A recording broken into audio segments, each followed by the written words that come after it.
Hello and welcome. You're listening to Bits and Pieces for the Summer Camp Newbie by me, Bethany Wright. Hello, welcome back. Thank you so much for joining me today. This week's episode on the podcast is all about the different types of summer camps that you can apply for.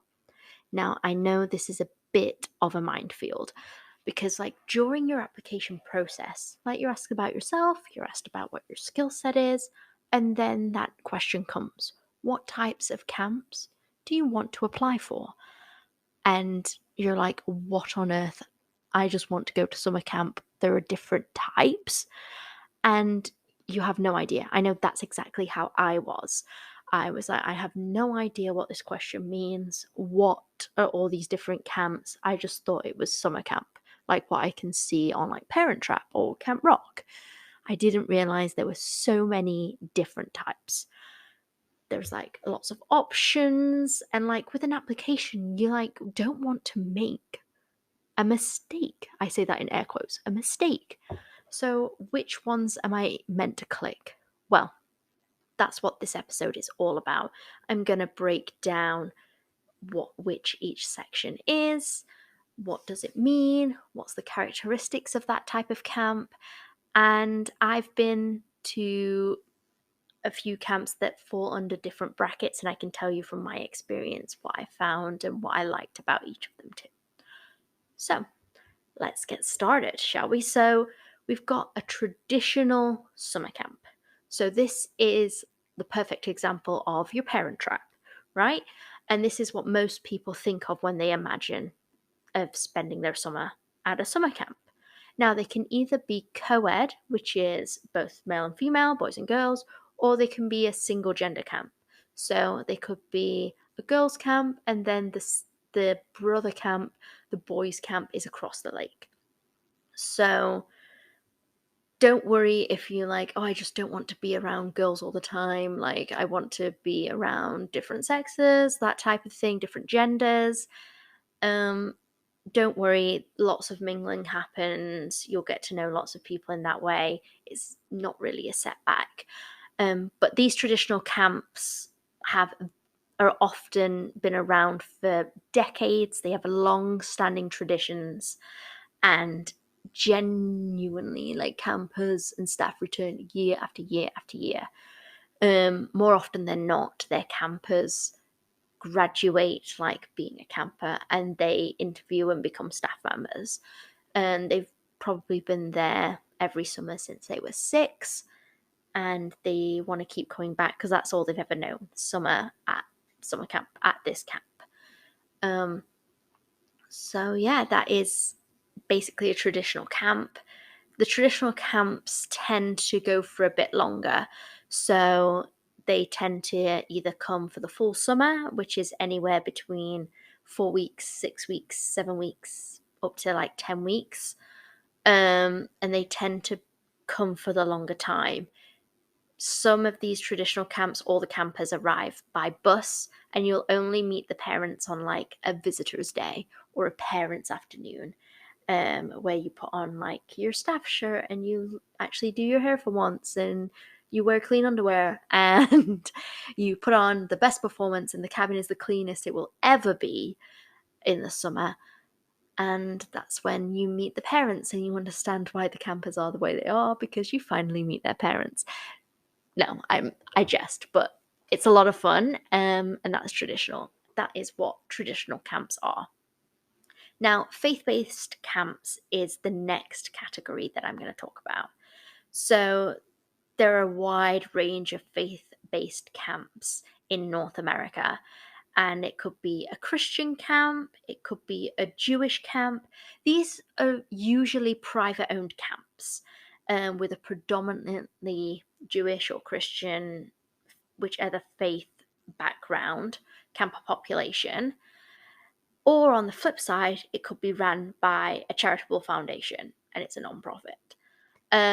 But these camps focus on providing a typical summer camp experience, and some of them offer faith-based learning in their day activities. Some of them are just purely classed as a faith-based camp because decades ago it was founded by a Christian guy or it was founded by a Jewish family. And so that faith and religious community behind them were who sent their kids there because it was a safe place for them. And as the decades have rolled on, the community is very much the same, but it's in the direction towards a more traditional camp setup. Now, so again, I personally am Christian and I have worked at a Jewish camp for 9-10 summers now. So it's definitely nothing to shy away from. In all honesty, the only Jewish aspect of the faith-based camp I work at is a 20-minute service on a Friday night where everybody dresses up in blue and white, everybody showers and looks pretty and looks great. And the 20-minute service is more about gratitude or about friendship or whatever theme the people that are leading the service that week is about. And then they say Shabbat Shalom, and then we all walk up and have Shabbat dinner. And that is the extent of the faith-basedness of the camp I go to. But not all camps are like that. Some of them may do optional Bible study or Torah study. Some of them may say prayer before every meal. So again, I wouldn't close yourself off to a faith-based camp just because, I'm not that religion. Like, honestly, it's all okay. I totally understand everybody's to their own preference. But if I didn't tick this box, I wouldn't be where I am today. And that is, it'll stop you from having the best summer. And I had the best summer. So the next one I'm going to move on to is specialty camps. Now, these types of camps focus on one specific area. This could be performing arts. This could be gymnastics. This could be horseback riding. This could be mountain biking. This could be wilderness. And these programs are designed to teach campers and develop their skills in this specific specialized area. Now, specialty camps run on like a traditional camp structure and philosophy, and they incorporate lots of general camp activities in their daily schedule. Like a great example of this would be Camp Rock, for example, the film Camp Rock. They're passionate about music, but they still have canoes, they still go out on the lake, they still do swimming, they still have a campfire, they still have s'mores, but they still specialize in music. And there are many, many of these camps around North America. I started my summer camp journey at a specialty camp. It was a weekly camp and it ran for so many weeks. I can't even remember now. It ran for 3 months and it was specialized in gymnastics. And the kids arrived on Sunday. They spent Monday to Friday in intense gymnastics, learning from Olympic greats, learning from people that are specialized in the industry.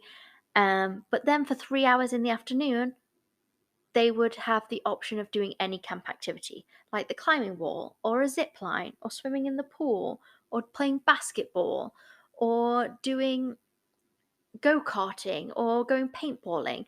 Like, they had all of these traditional camp elements, just the bulk and the reason why these kids were coming to this specific camp was because they're passionate about gymnastics. They're passionate about that one activity and they want to improve on their skills, either as a hobby or the talent.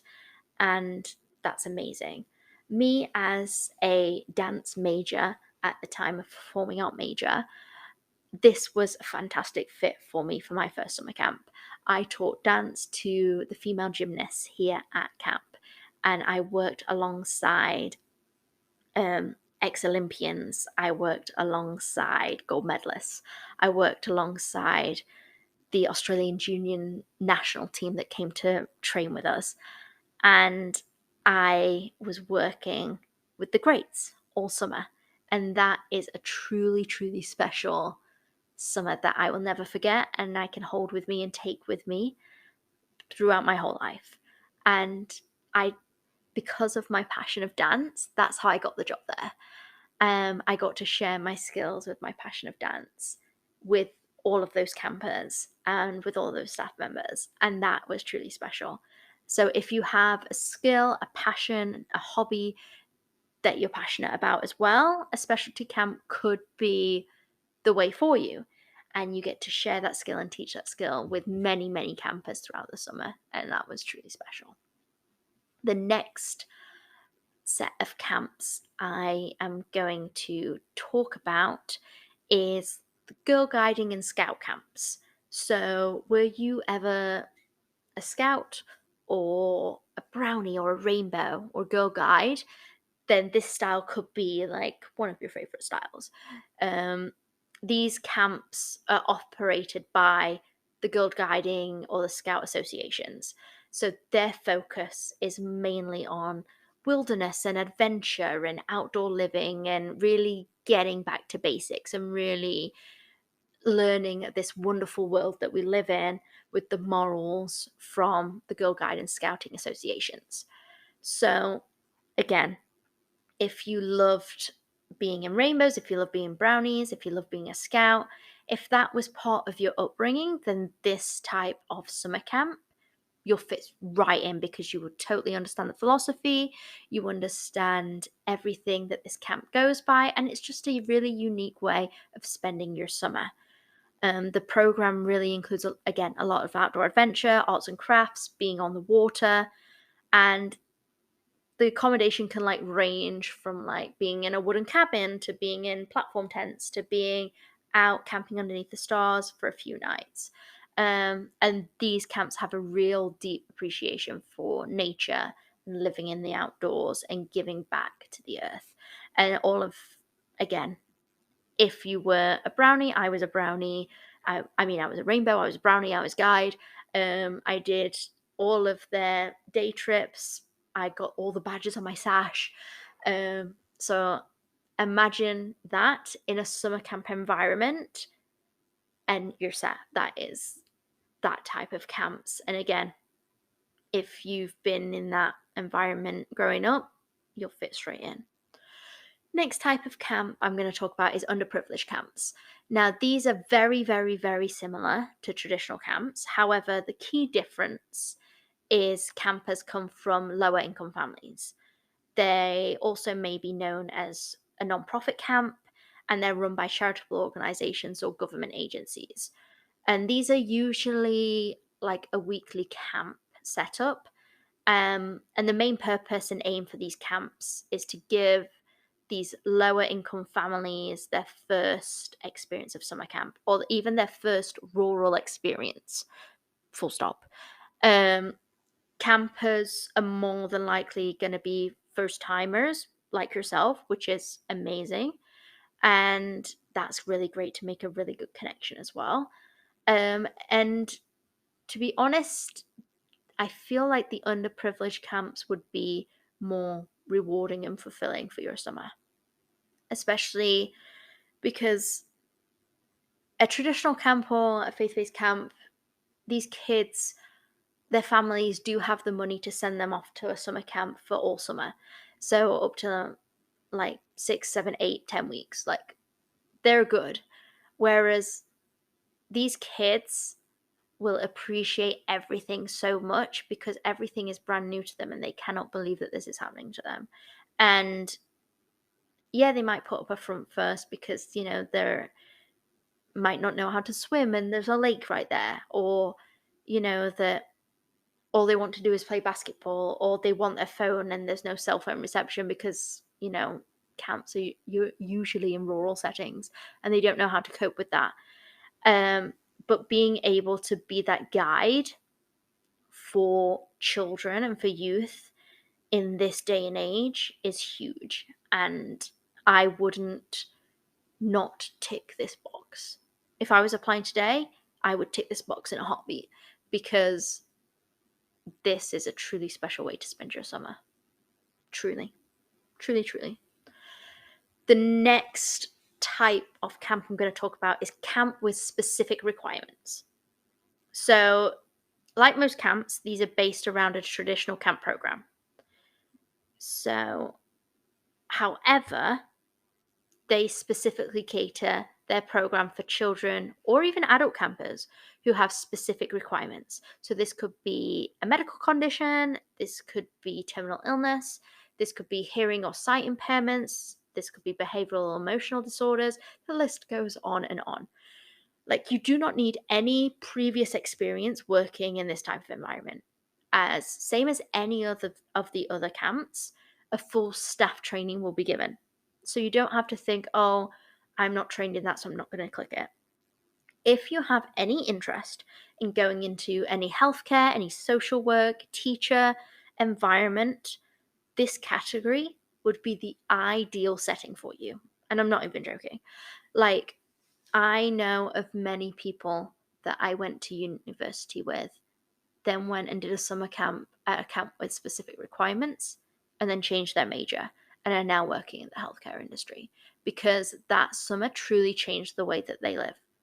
They saw life through a different pair of eyes, and it changed their whole future. They changed their entire major so that they could work in the healthcare industry, so they could help people like they were helping at summer camp. And if that isn't amazing enough, then I don't know what is. Like, I like underprivileged camps. I feel like these are the camps that will be life-changing, will give you memories like none other, and will be truly rewarding for any individual that works with a camp with specific requirements. Honestly, you'll carry it around with you every day. And the last type of camps that will be on your list is day camps. Now, the clue is in the name with this one. So the campers only come for the day. So typically, the campers will come Monday to Friday, approximately between like 8 a.m. all the way through to like 4 or 5 p.m.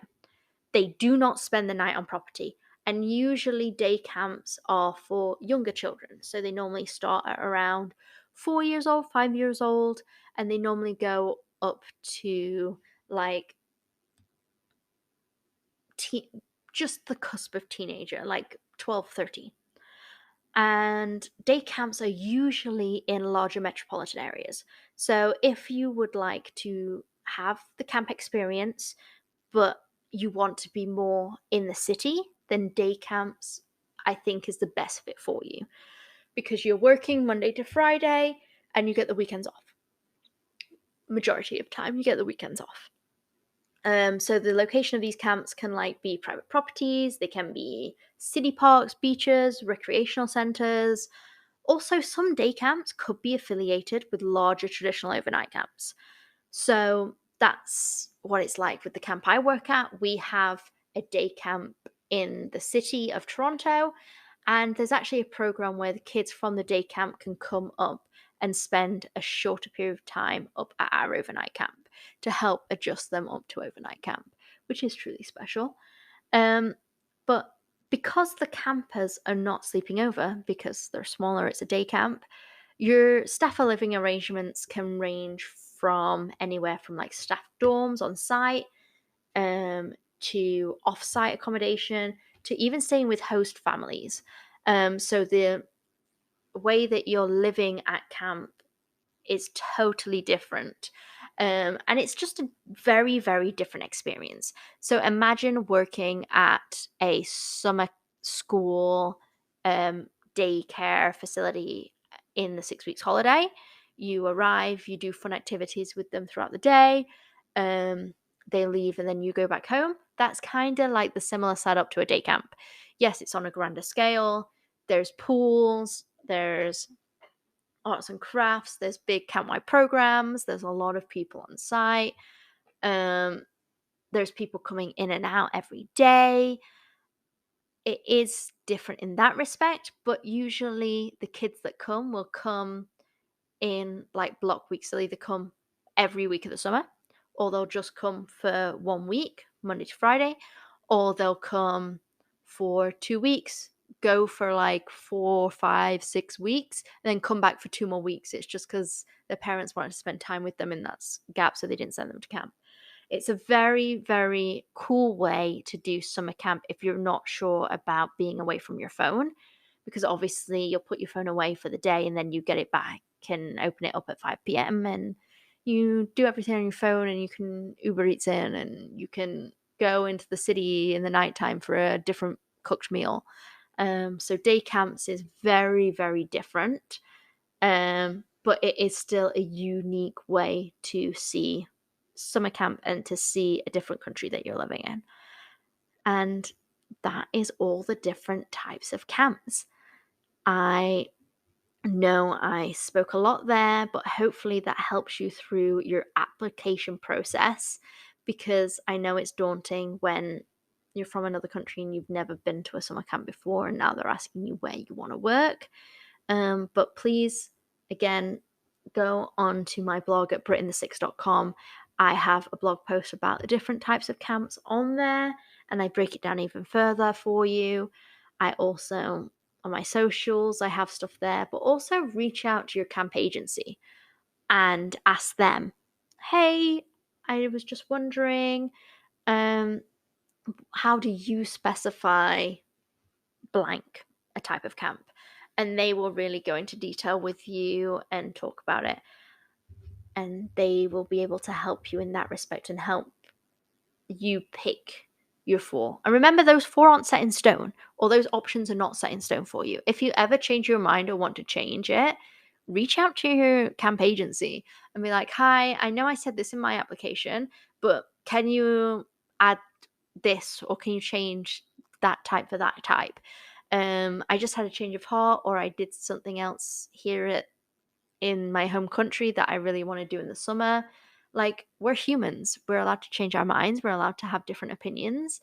And that goes with our application as well. Don't just think because you clicked a certain box that it's set in stone. So don't forget about that. Again, if you have any other questions about summer camps, types of camps, anything in that realm, please, please, please feel free to reach out to me on my socials. My handle is Brit in the 6. Please, I'd love to hear all of your questions. I'd love to help answer them. And yeah, thank you very much. Appreciate it. Thank you so much for listening to this episode of Bits and Pieces for the Summer Camp Newbie by me, Bethany. You can find me on social media. I am Brit in the 6 on all my socials. Also, you'll be able to find me on my website where my blog is, www.britin the6.com. Thank you very much, and see you next time.